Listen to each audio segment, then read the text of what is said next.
Hi, welcome to Unapologetically Me with Kalila. Today I'm going to talk a little bit more, or again, about perspective. And the reason for that is I've been doing a little bit of research, some looking into the brain, and the more that we go there, if you will, the more we can learn. And I mean, obviously, anytime you're looking at something, you're going to learn more about it, right? So for the brain, it has to comprehend everything that's being fed to it. And it has to decide very quickly, is this important information or is it not important information? Does it go into our long-term memory of don't forget this, or does it just get lost in the shuffle? And I don't want to get into numbers because they're huge numbers anyways of how many trillions or billions of points of data that our brains process every second or whatever it is. But I mean, it's insane. So when I look in the room, as an example, I will focus on certain things. Like if I'm looking, obviously I'm going to look across from where the phone is at, so you're seeing behind me. But I can look forward and I can see a plant, I can see my bookshelf, and things like that. But there's so many other things that I'm not really looking at. So as soon as I turn my attention to those things, I see them, but I don't see other stuff. But my brain still knows that they're there. And even though our visual, like our processing for visual and focusing on things to see them clearly, everything else will get kind of blurred. But our brain fills in the blanks and creates the picture, which is why when there's a crime committed, as an example, and you can have 20 witnesses, each witness is going to have seen something slightly different because of their brain filling in information and putting information in from other sources. As an example, if the guy was wearing a hat and I'm very familiar with a certain kind of hat, that might be the type of hat that I'm going to see that person wearing, where somebody else, he was wearing something completely different. And same thing with facial hair. If he had facial hair and he reminded me of someone else that I had seen, then I'm going to have a different memory. I'm going to be filling in blanks that weren't there. I.e., I might say, oh, he's got glasses. Well, nobody else might have seen glasses, but because facial hair reminded me of somebody who always wore glasses, then I'm going to mentally put them there. So our brains are fallible, which is one thing to obviously keep in mind when we're trying to say, oh no, you were there, you saw it. It's like, no, you don't even remember what you saw. Don't hold on to the past is basically the lesson there. And I'm trying to not have my glasses be getting all kinds of weird glares, but hey, that's just the way it is when you're making videos in front of a phone. So going back to our perspective of things, I'm going to share some personal information that is why I'm on this particular path. And okay, so everything that we see, interpret, remember, whatever, it gets filtered. Everything that we're looking at right in this moment is filtered through every experience we had before this moment. Everything will affect how you're perceiving this moment in time. The colors that I'm wearing, how does that affect you? How do you see me because I'm wearing pink versus wearing red versus wearing black is going to affect how you experience this interaction that we're having. I've got a drum right there. And if you like drums, you're going to say, we have something in common. And you're all of a sudden going to feel more connected to me because there's this commonality. But if you hate drums, you're going to think, I don't know about this person. I don't see any connection. And that can go across anything. The wood paneling, obviously this is an older place because it's got the old wood paneling. This home that I'm living in was built in 1968. So it's old. And I don't think that's been replaced. So that's 1968 wood paneling. Hey, whatever. So that can either make you feel like, oh gosh, I had wood paneling when I was a kid, and it's going to make you feel a bit more relaxed. Or if you had wood paneling and you didn't have a good childhood, that's going to put you on edge. That's how everything that we experience before this moment in time will influence how we experience this moment in time. So getting back to my perspective, I grew up being told that I was stupid. Honestly, as you might have seen in movies where they'll beat things into people, like soldiers especially, so they remember the secret message they can get because they can't write it down or anything. It gets beaten into them so they don't forget one word of what they were supposed to tell this message to, right? Well, that's what happened with me in being told I was stupid. I failed second grade. I did the walk of shame. I walked so slow to get home because I knew I was going to be in trouble. And my dad was waiting for me. And as soon as I got to the porch, he grabbed me, put me over his knee, pulled my pants down in front of all of the other kids that were walking by, and beat me senseless. Okay, maybe not senseless, just beat my bottom until I couldn't sit down. Luckily, he didn't get the belt out, but his hand did a really good number. And it was honestly the first time he used his hand, because usually he would use a belt. He didn't want to have that physical connection. You know, we just distanced ourselves from the abuse. He didn't want to feel the smacks himself. If you're using a belt, your hand doesn't feel anything. But if you're using your hand, you can feel the impact and you can feel how hard you're hitting. Yeah, that's what he did. So there was a huge connection to that. You're stupid. You're not good enough. And like I said, it was beaten into me. Fast forward many, many, many years, and I still struggle with the I'm not stupid. Now, keep in mind, in college, I was tested and was tested well above the average. So I know intellectually, I know here, I'm not stupid. But a part of me still doesn't believe that. I still believe that if I know something, everybody knows it. It's just a matter of fact because I'm stupid and I know it. So, of course, you know it. So why do I make these videos? Because I've been peopling the last few years more and realizing that a lot of the things that I thought everybody knew that were important to them, because it's important to me. Health was always important to me. So I studied lots of different aspects of health, alternative healings and diet and vitamins and herbs and abstinence of things and fasting. I've studied different modalities of like EFT and massage and Reiki and obviously talk therapy, but I'm not a huge proponent of talk therapy. I think that there needs to be something along with it. That being said, most modalities work best in coherence with others. You can't just eat a healthy diet and still talk shit to yourself and abuse yourself and be in toxic relationships. You can't value yourself enough to where you're taking care of yourself emotionally without doing that with your food and your environment, getting time outside, earthing, just going for a nature walk or something like that. They go hand in hand. Yes, you're going to get some benefits from just doing the one, but not the benefits that you're trying to get. You're not going to get the healing that you're looking for.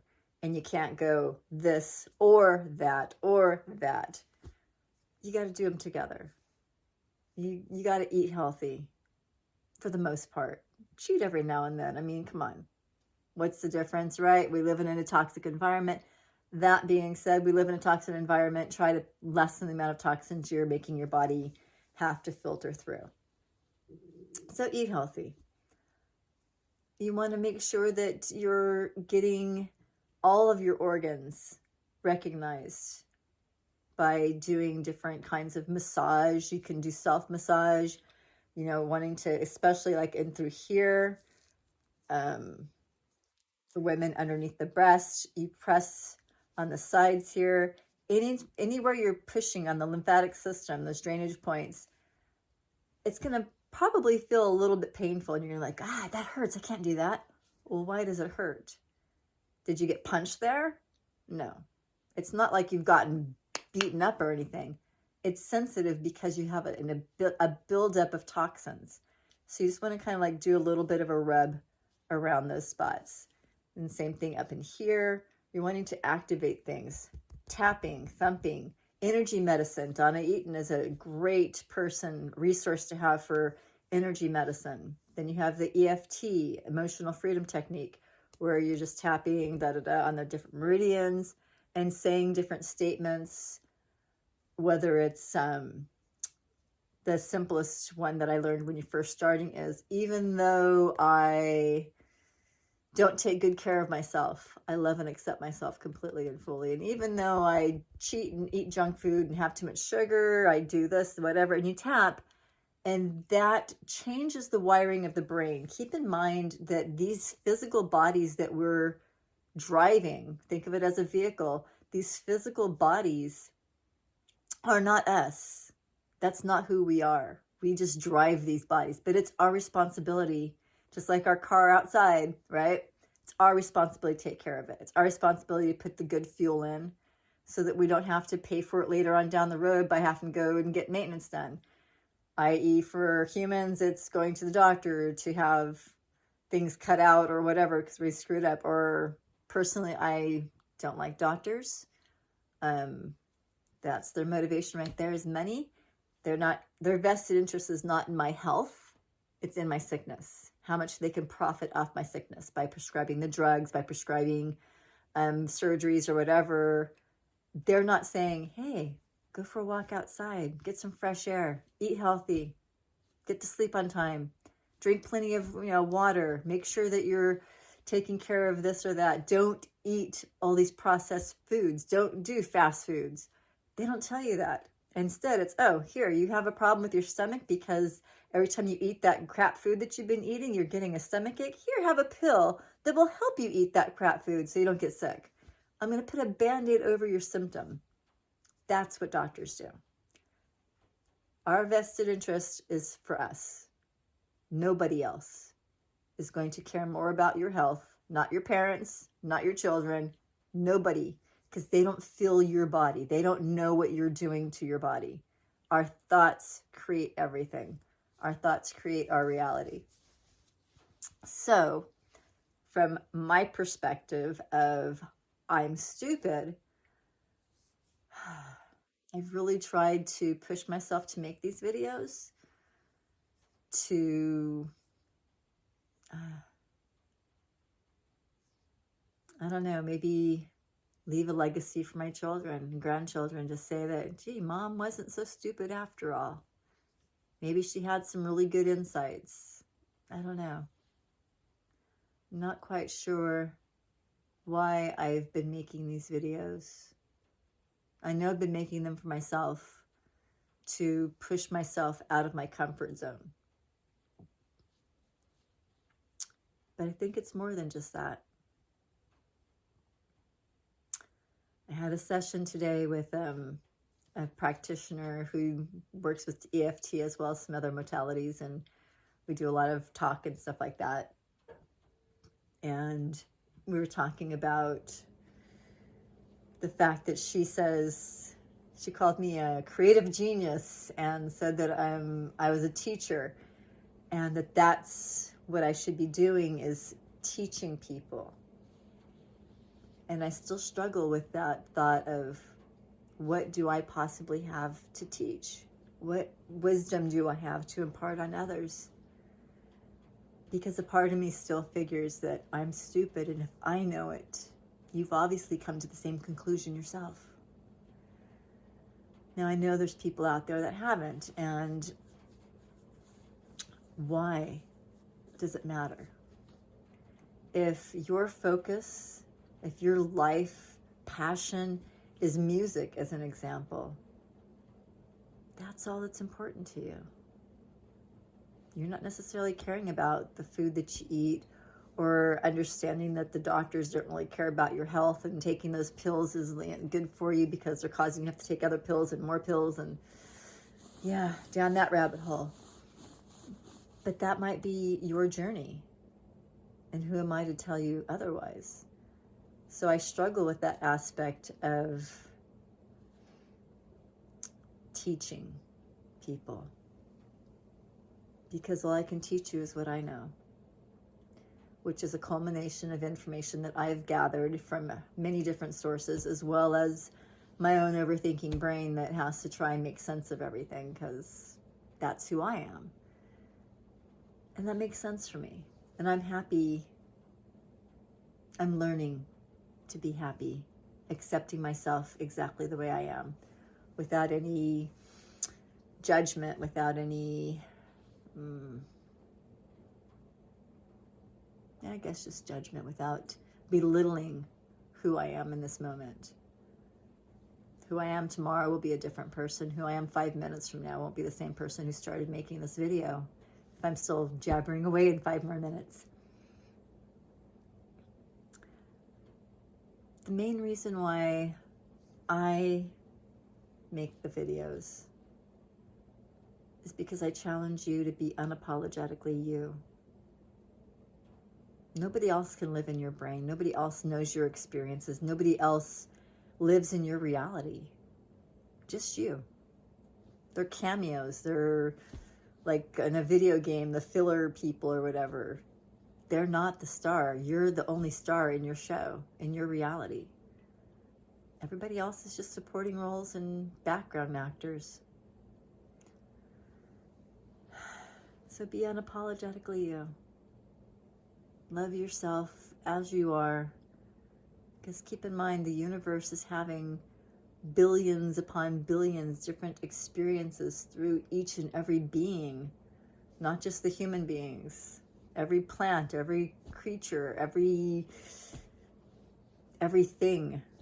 The telephone has an awareness of self, if you will, because it's all vibration.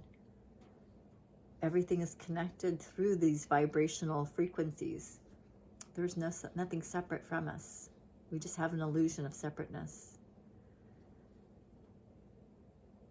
And whether or not you believe that shouldn't change your reality. Because our reality is what we choose to see. And I can't see your reality. And you'll never see mine. And that's okay. That's okay. So, I am writing some books that I've been working on for a while. And they just, I guess they're there to make people think. To just get you to think outside of the norm, outside of the box. To have to ponder something instead of just accepting it as truth because that's what we were taught in school, or that's what our parents told us, or that's what the church told us, or that's what our government tells us we should be doing or believing or whatever. You know, you get up, you do that 9-to-5 job, you go home, you get drunk, go back, whatever, however people survive through their days. I remember when I was younger, way back in the day, I had my 9-to-5 job, if you will. And Friday nights, even though I had my daughter at home, because it was before I had my boys, but Friday nights I would go out with friends after work and have a few drinks and go home and spend a little bit of time with my daughter. Weekends, I was usually this is my 20s, I was usually out partying at the nights, and I'd take my daughter to the beach or something during the day. And that was my reality. Was just, you get on this little treadmill thing. You do this, you do that, and you repeat. Every day was, like every Monday was going to be a Monday. Every Tuesday was a Tuesday. They all had this like same repetitive kind of thing until I got off of that treadmill. Until I refused to be part of this system that dictates my life for me, and I just kind of follow through mindlessly doing what's expected of me. And so maybe challenge yourself to do things a little different. Drive a different way to work. Put your hands cross the opposite direction than you normally. This is opposite for me. Normally when I close my hands, my right thumb is on top. Clasp on the other side. See how that feels. Notice that uncomfortableness of this is wrong. Even though fingers are still interlaced, it feels completely different, one to the other. It's crazy. So challenge yourself to do things a little different. Challenge yourself to see things a little different.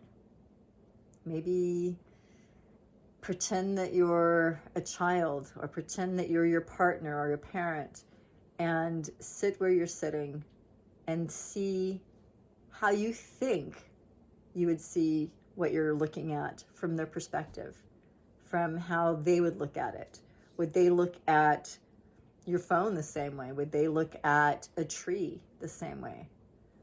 I mean, for me, I love the trees. I love nature. I know people that aren't comfortable being around the trees. They don't like nature. They don't like the leaves falling down. It freaks them out or whatever. That surprises me and I don't understand it. So instead of me just thinking there's something wrong with them, because obviously there must be if they don't like the trees in my reality, right?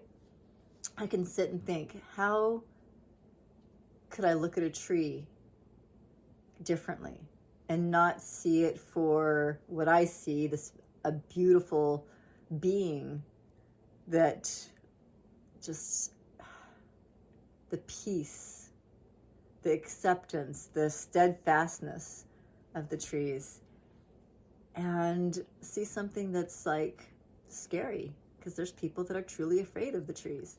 So how can I look at that in a scary mindset? How can I look at it as being dark and potentially harmful? And I can ponder that for a while. I think the closest I can get is thinking about a cartoon that I remember seeing way back when, where the tree came to life and was dark. And I think it was a Winnie the Pooh cartoon, in fact, where the trees haunted him in his dream or something. So I can think back and go, okay, I can see how somebody might see it as being a scary thing. And then I can understand that there's more than one way of seeing even a tree. So how many different ways is there of seeing who I am? For every person who knows me, who's met me, for all of you that watch the videos, you see a different version of me. Even though you're watching the exact same video, you're seeing something different than anybody else that's watching the same video. And so kind of taking a little bit of time to think about that, and our perspective can change. We can understand that people don't see us the way we think they see us. Not even close. Not even close. I do a little experiment thing sometimes where, because I know that I'm 60 years old. I know that that's in my brain from when I was a child. That's old, right?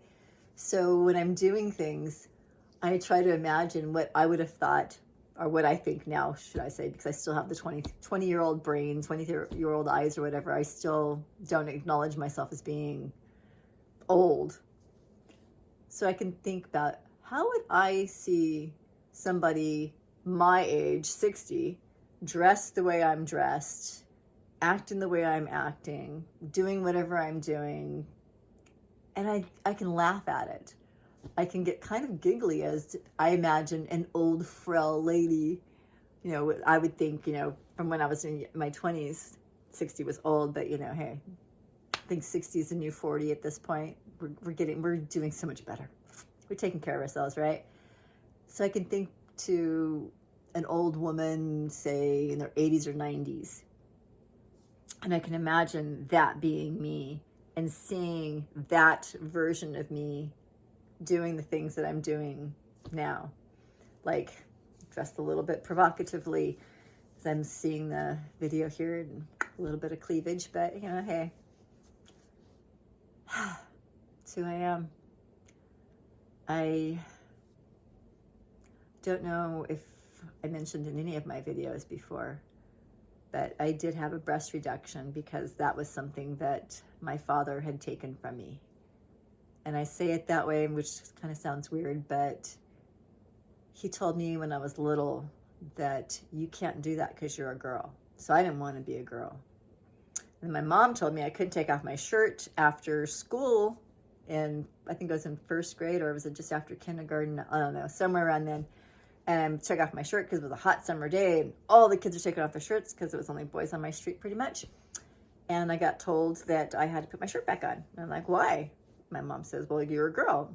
It's like, yeah, I always understood that. It didn't quite make sense what it meant. Until she said, you're going to have breasts like me. And she was huge. And I freaked out. Stayed in my room for 2 weeks and refused to go out and play. And when I did the slow walk to the little girl up the street's house and knocked to see if she could play, because I was a girl and I couldn't play with the boys anymore. I couldn't climb the trees. I couldn't play in the mud and play with the cars and race around and play tackle football or anything like that. Or I didn't play tackle football then. But anyways, couldn't play the touch football because, I'm a girl. And that's how I perceived it. And I allowed that to make me not want to have breasts, to see them as something wrong. And so apparently when you don't want something and you're focused on it, you get more of it. So I got plenty of what I didn't want. So a couple of years ago, I had a reduction. It was the hardest thing I did, and I cried my eyes out. And even though a part of me does not regret it, I'm glad they're smaller. A part of me wishes she had taken a whole lot more, because I told her to take as much as she could, that I wanted to be like a size B or C or something like that. And she didn't take quite that much. I think she could have taken more. But I can fit into clothes a lot better, so that's cool. Anyways, way too much personal information there that I'm sharing, but I share personal information because I want you to not be afraid to be yourself. People are going to judge no matter what. People are going to have their idea of who you are, and that's their reality. I can't change your reality. I can't change what you see. I can't change how you feel about what I say. You might not even understand the words that I'm saying as I intend them. I might mean one thing, but you're understanding something completely different. And we'll never know, because we all have attachments to certain words and how they make us feel. When I'm growing up, my given name was Connie. And I had a teacher who would always say constantly, and she would stress on the con. Like I felt it like she was just screaming it directly at me. And in my reality, that was true. She was just pinpointing me. And it had nothing to do with the whole class at large of people misbehaving or anything. I was the one making the mistakes. And that filtered how I perceived her as a teacher, how I felt in the classroom. So I was obviously not comfortable in the classroom. I was sick quite often.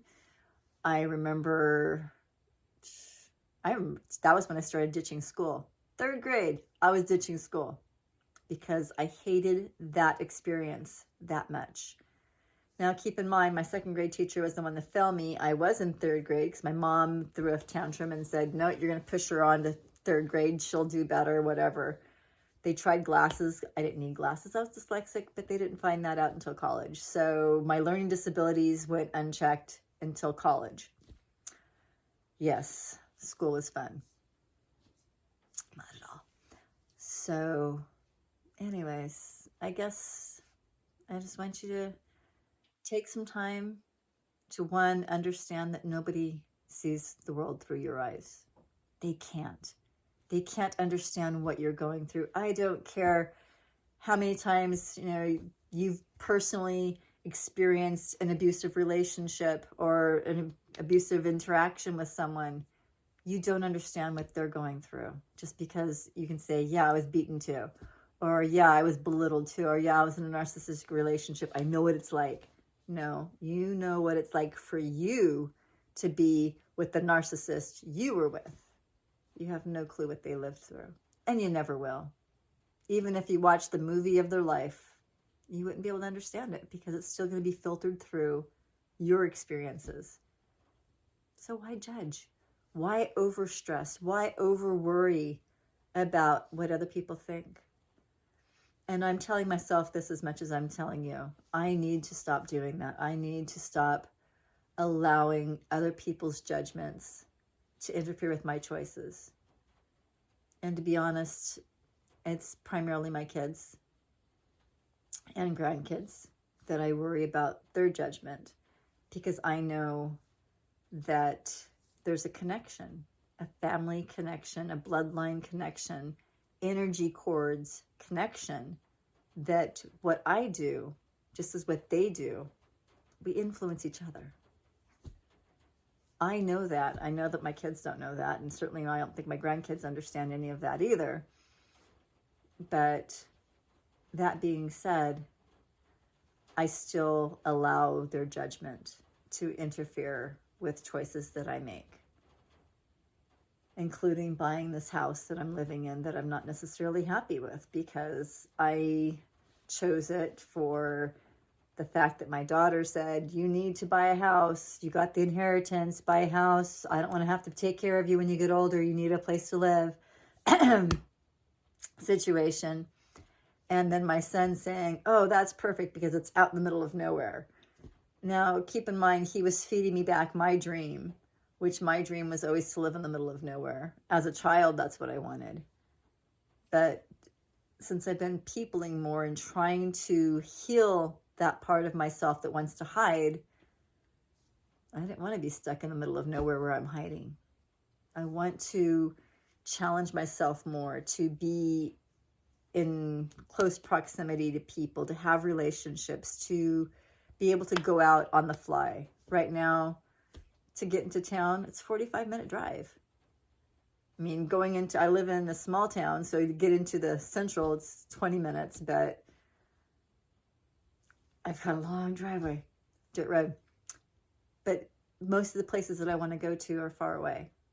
And so a lot of times I talk myself out of it. It's like, it's not worth the drive. It's not worth the hour and a half plus commitment.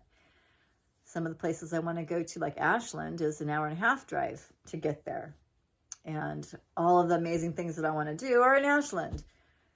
Yet here I'm stuck in my little town, Selma. Anyways, that being said, I made choices based on what my children wanted. But they were my choices. I allowed that to happen. And so I'm going to be selling this property, and I'm going to travel, and I'm not going to buy a house. I'll rent if I went to stay somewhere for longer than a few weeks. I want to find home. I want to find a place where I feel comfortable, safe, and seen. And I know that everybody wants that. I think deep down we all want that anyways. We want to be seen for who we are. We want to have somebody, keeping in mind that we're all mirrors of each other, we want to have somebody reflecting back to us the same love and caring that we share with them. And that's what I want.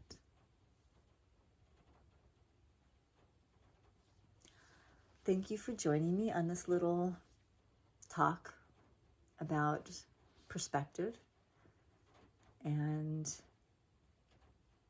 understanding that there is only the one. We are the one consciousness. The universe means one song. We are the vibration of one song, the song of love. And yes, all things exist within that. You cannot have happy without sad. So there's these variations. And that's what makes life exciting. If we just lived blah, just on this one plane, and life is good here, nothing happened. We never fall down and get hurt, but we never have happiness and joys either. We never have passion. We are happy with the people that we're around. We're happy with everybody. We pick somebody just because they're close by and available, right? Because everybody makes us happy. We could have that kind of existence, or we could have passion and love, but it's also going to come with heartbreak because everything has to exist. Every action has an equal and opposite reaction, right? Physics. Anyways, thank you.